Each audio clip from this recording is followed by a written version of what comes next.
Now, England will look to put their abject 4-0 Ashes series defeat behind them in just over a week when they get their 3-match Test series against the West Indies underway.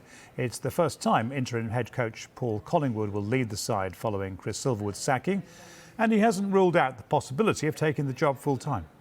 Look, I would never say never, but my main focus right now is these next 4 weeks, and if we get that right, hopefully, as I said, we can get performances out on the park, and we can rebuild. You know, it's playing for England is a really special thing.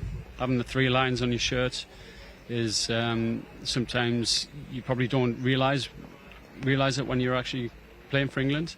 When you finish playing, you look back on your career and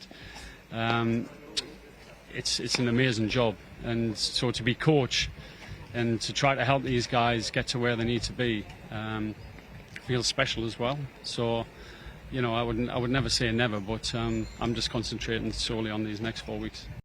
Paul Collingwood talking in Antigua to Sky's James Cole, who joins us from there live now. James, good evening, good afternoon, I guess it is for you. What did you make of Collingwood's mood and what he had to say?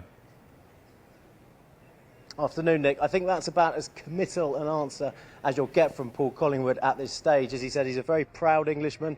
He always wore the shirt with pride as a player, and he's done so as a coach, but he's also a realist. He'll know that he's taken this position because of the circumstance, because he's within that England team. He knows the players.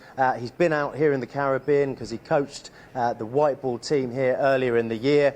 He's on the ECB payroll, so he will appreciate that that's why he is the interim head coach. Nonetheless, never say never, and that's because he is a proud Englishman and he would find it very difficult to say no. He also is an ambitious coach, and he feels it is time, he is ready to make that step up. But of course, it's a long way down the track. We still have an interim director of cricket in Andrew Strauss. He needs to first appoint a permanent director of cricket who will then appoint the coaches and decide whether it's 1 coach or 2 coaches for white and red ball cricket, whether they separate those roles. If they do separate those roles, you'd imagine Collingwood would be a front runner for the white ball role. But we shall see. He's got an opportunity here anyway for this 3-test series to impress.